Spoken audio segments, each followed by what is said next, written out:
Okay then, fixed weird problems with Fraps. Hello everyone, welcome to Guild Wars 2. Yes, I kind of abandoned YouTube for a while to grind to 80, get, I don't know, about half stocked with exotic gear. And at this point, I'm going to be demonstrating how to do world versus world as a thief, solo. I'm not especially satisfied with the solo thief videos I've seen. So, with that out of the way, let's go straight into my build. 5 points into Deadly Arts, only because I couldn't find anything better. I wasn't thrilled with any of the stuff I could get here. That is maybe debatable. The nice thing about critical strikes is critical damage. It'd be another 5%. And, you know, I'm not sure if the 50 base power outrates that. I will say that getting 50 precision and 5% crit probably is better than getting 50 power and 5% condition damage, but stealing applying poison is really nice. When you see me do my rotation, you'll notice that I don't steal right away. I usually wait until they've got damage on them so that they have incentives to use their heal, especially like I do early in the fight, but we'll get to that later. Other than that, none of this is really all that great. This is debatable, but again, I've already got 20,000 HP, although that's probably because we're just stomping the enemy team and we have 3 orbs. But still, I don't think that's necessary. That's only, what? Yeah, it's only like 1,000 HP, and that's with 3 orbs, so it'd be even less normally. So that's why I have this. It's purely because I have no other way of getting poison on people, and poison is probably one of the best stats in the game. Keen Observer, yeah, I guess. I don't really care about that, to be honest. This is actually quite nice.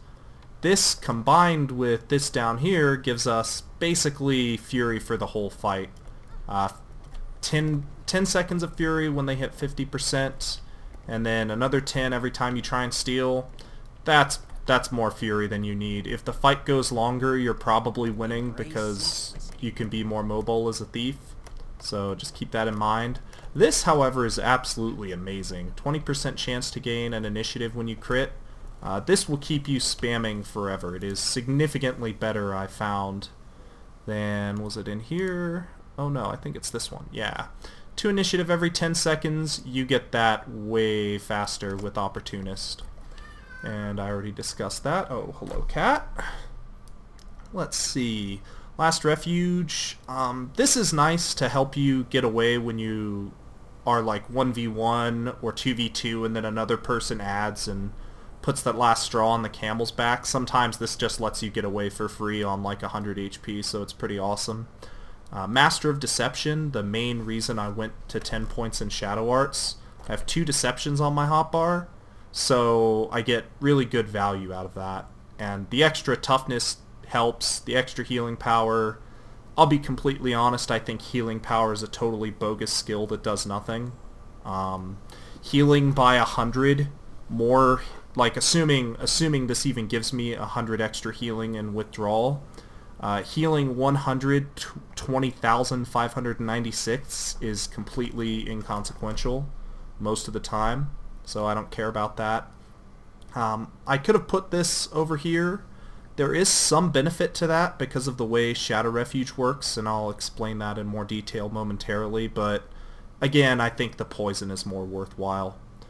Acrobatics, this is, in my opinion, one of the best minor traits in the game. 2 seconds of swiftness every time you evade.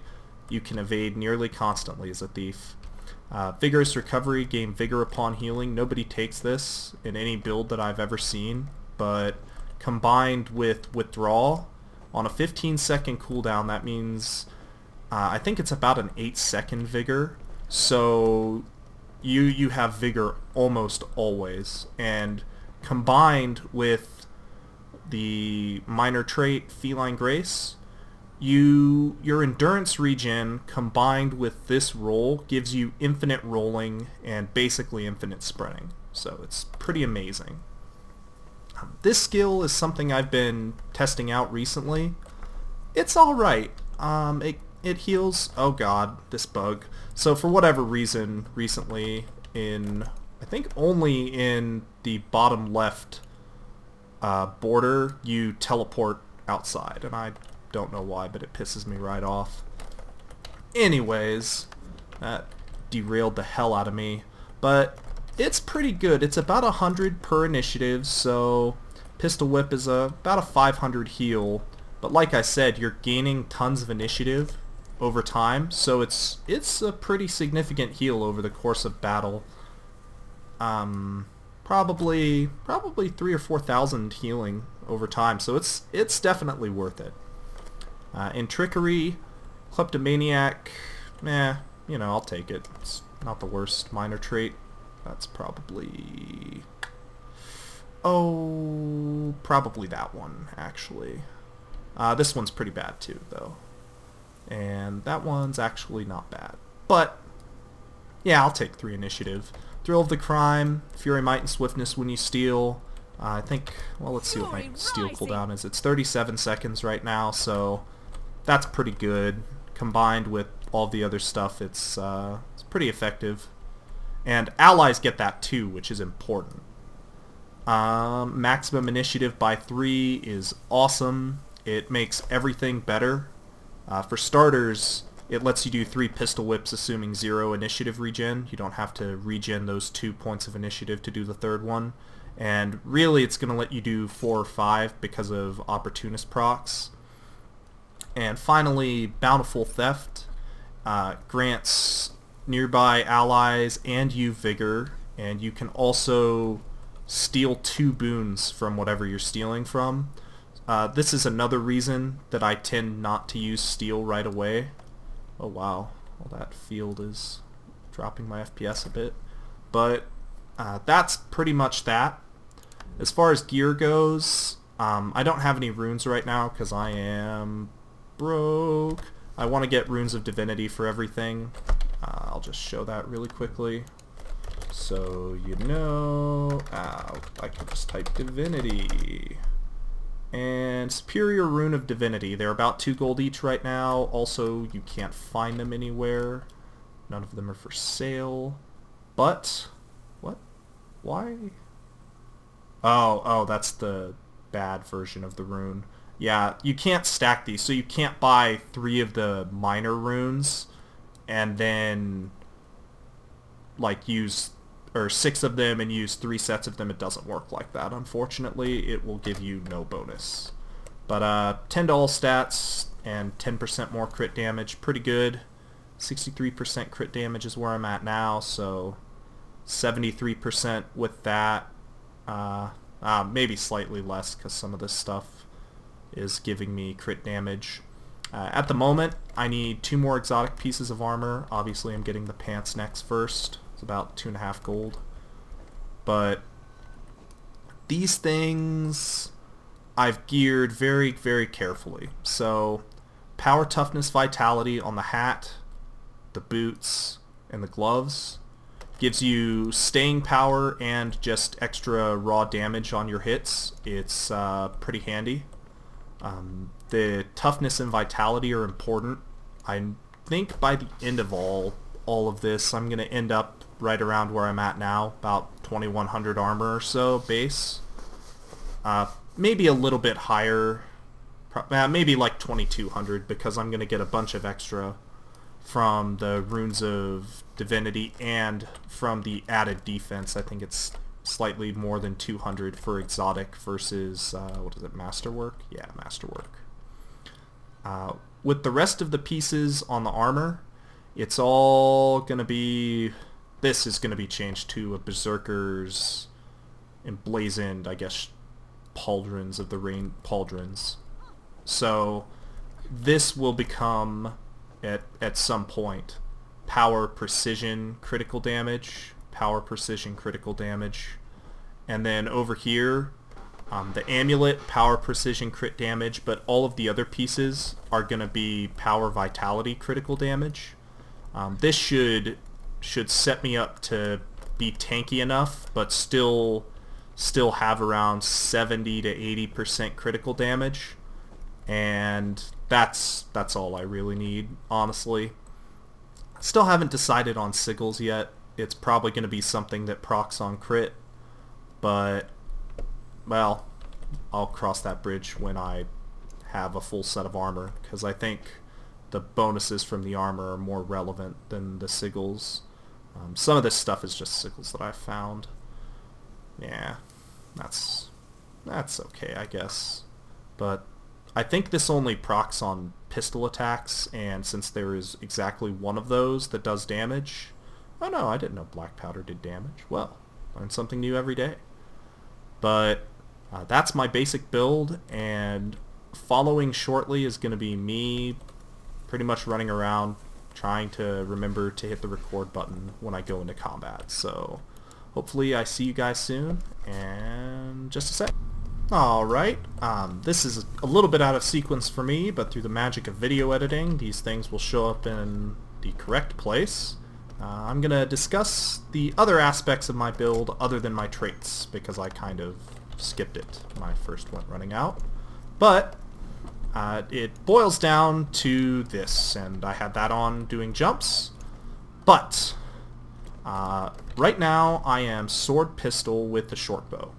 Now, why did I choose this? Well, I spent a lot of time and, in fact, some money and badges trying to find, how do I put this? Trying to find the best way to stop someone from getting away from you.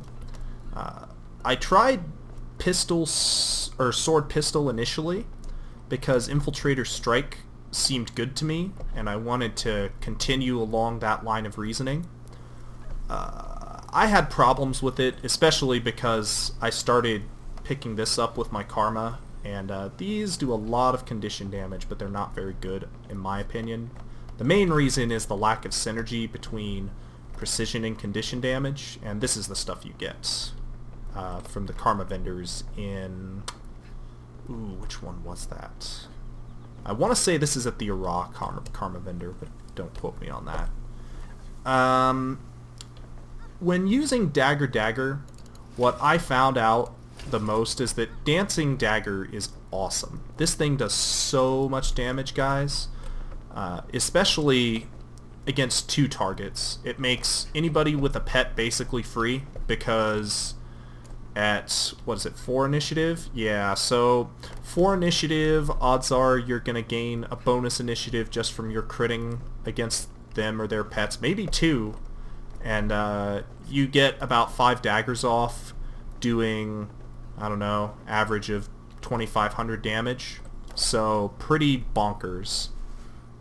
And it cripples for a long time, which is great. The problem is, once you've done this, you can't really use Heartseeker.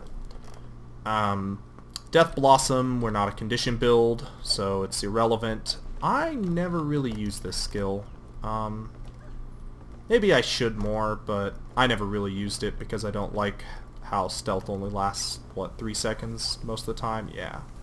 Backstab is awesome, and this is really cool because it poisons at Lotus Strike on the 3rd hit, and 2 seconds is how long it takes to cycle, so you have permanent poison on them as long as you can hit all 3 attacks. The problem is twofold. First off, with Sword Pistol using Pistol Whip, as you slash your sword, like so, you are evading for the entire duration of the slashing, basically. You can still be hit, I think, by AoEs, but I've never been hit by anything other than that. Furthermore, you do a half-second stun, which means that if you're paying attention to what your enemy is doing, you can stun them in the middle of their heal animation. Very, very few heals have no animation.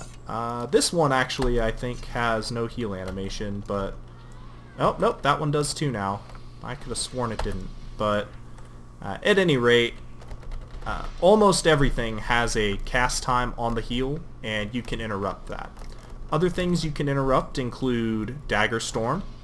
Even though it grants stability, it gives you stun and knockback, launch, knockdown, sync, float, fear, and daze immunity.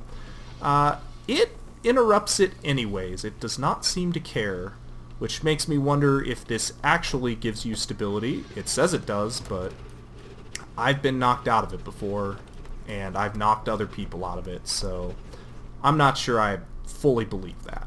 But we'll discuss Dagger Storm in a minute later. On top of this, 9 strikes at 1,989 damage is quite a bit of damage. I think the most I've ever done, I haven't broken into 5 digits yet, but I've done 9,500 damage before at the end of the chain. So it's pretty respectable amount of damage. It hits multiple targets, so if you down someone and another person runs over to res them, what you can do is jump on top of that person, the person that's resing I mean, pistol whip, and not only will you interrupt their healing with the stun from pistol whip, you'll also do massive damage to them and the guy that's downed, and sometimes you'll just kill the person that's downed simply by merit of the other person standing near them. This also gives good incentives towards simply pistol whipping down targets instead of trying to go for the finishing blow in 1v mini situations. So keep that in mind. It's a very powerful skill. Headshot, I basically use it as a ranged healing interrupt. So if I see somebody trying to res a downed guy, I'll try and headshot them. Like if I'm not right next to them, obviously. And it will interrupt that, and that is tremendous. Side benefit, it is a combo finisher physical projectile. So if a Mesmer is with you, you can spam headshot on somebody to stack massive confusion. The problem is I'm not in a condition build, so my confusion does squat all for damage. Also nice about what is it? Oh yeah, so the regular combo chain does cripple, but it's really hard to actually get it to do anything. 2 seconds of crippling isn't very much, and it's hard to get to the third chain before they roll away or, you know, do something of that nature. Tactical Strike is interesting. It does a 2-second daze if you hit them from behind. It used to do a daze and then stun if you hit them from behind. I kind of missed that, but it's still good enough. I don't think Backstab is so much better that this is just useless. But yeah, take what you will from that. Infiltrators, Strike, and by extension Shadow Return.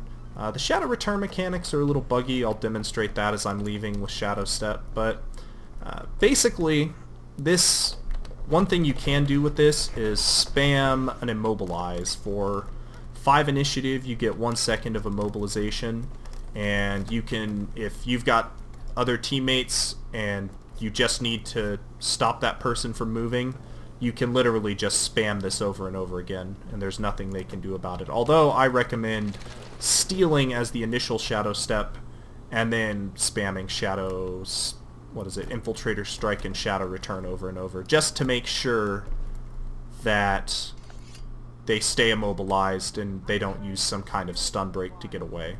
Probably worth mentioning, if a thief is running, don't chase them. It's not worth your time unless they're terrible. The final ability, Black Powder, I don't think the tooltip does a very good job of explaining what this does. Basically, if you stand in a combo field smoke, which is what this creates, you get blinded. It blinds continuously for 4 seconds. This means certain classes can't really damage you.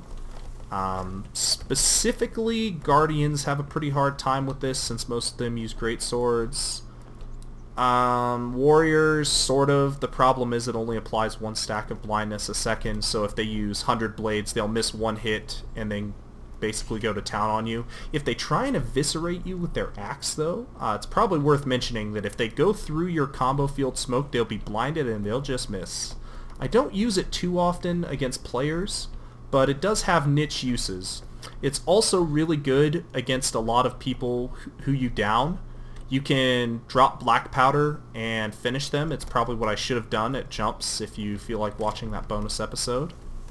A lot of classes have one way of dealing with you, whether it's fear, whether it's the warriors knockdown, whether it's the rangers knockdown.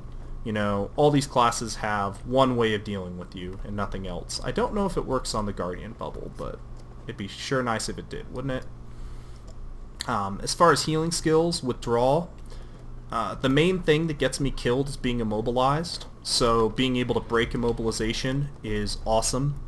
Also, as stated earlier, it gives you vigor, and with said vigor, you can use your roll more, which gives you near infinite swiftness, and you can already see when I roll, I gain about 20% of my endurance back, so it's pretty absurd. And also, you can use it a lot more frequently, which I suppose in a very minor way means that my 100 healing power is better, if marginally so. So, I don't know. Just every little bit helps, right? Oh, and it does count. It does put you into evading state. And before I forget, when you use this ability to break immobilized, just keep in mind that the first half of the animation you will not move. So I'll go like that, but instead of moving back, I'll only move about half or maybe even a third of that distance, because the order in which it does things is it heals you, it puts you into an evading state, it heals you, and then it breaks the immobilize.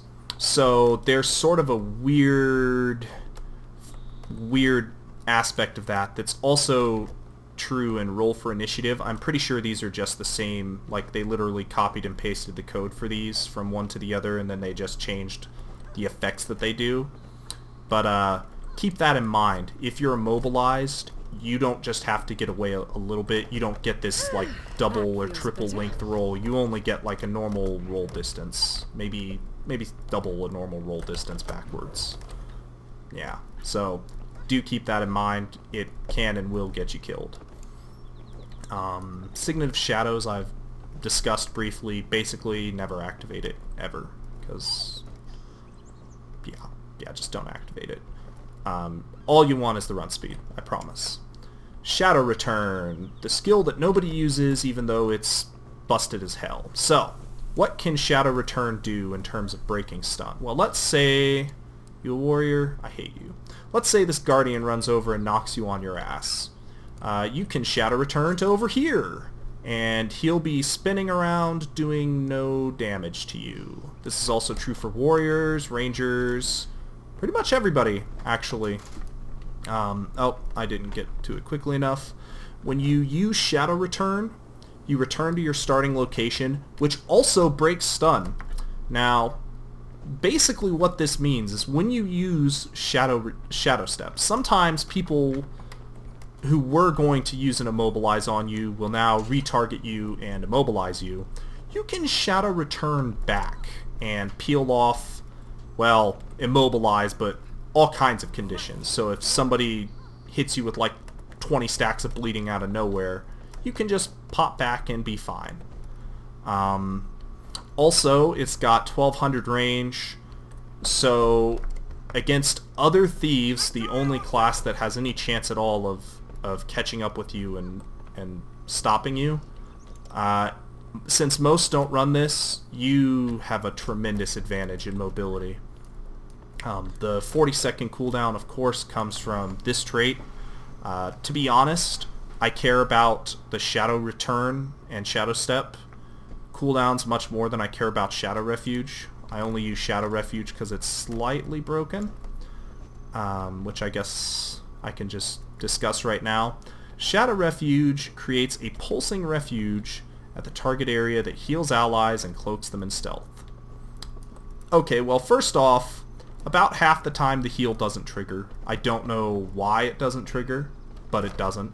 I'll try and demonstrate that right now. I can start heading out into battle here. Always make sure you've got food, and probably make sure to sell, but I doubt I'll live long enough to completely fill these 20 slots. Oh, I could have just looked up here. Oops, 19. But basically, let me see. Come here, Warg. Hey, come hit me for a minute, bro. Yeah, come on, you can do better than that. Here, let me stop attacking him so he actually gets some damage on me. So, do you see that there? It's supposed to heal for 1,492, but it did it over the duration, not immediately. So, keep that in mind.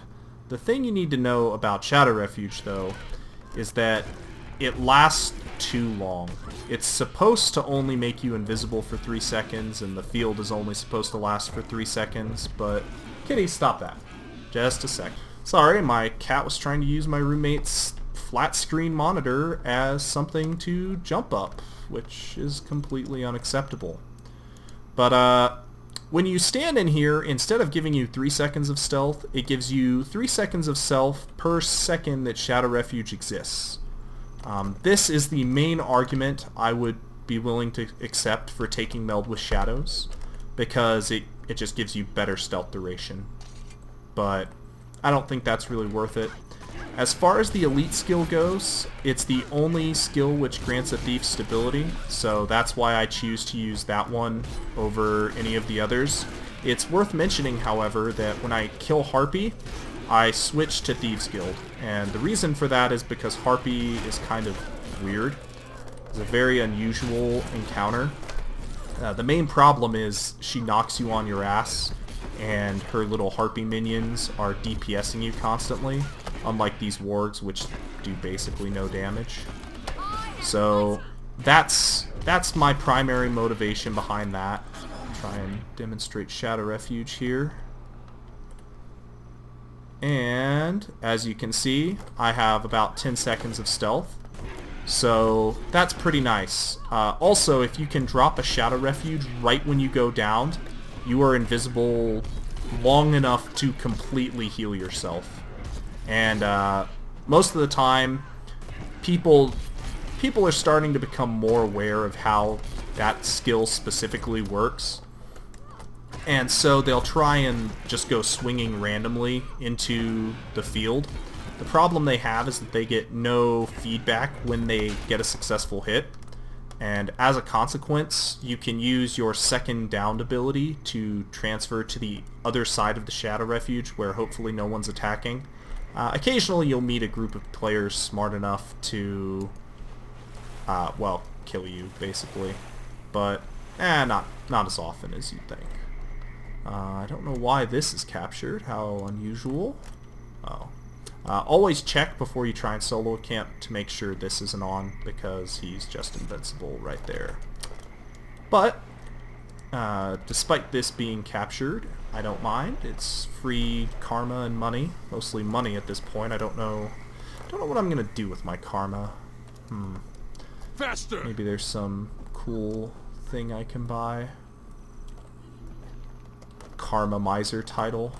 Get 100,000 karma. I'm the only person who would want that title, I think. But anyways, killing guards isn't very interesting, so I'm gonna cut short here and, well, hopefully find a fight and remember to hit number pad 6.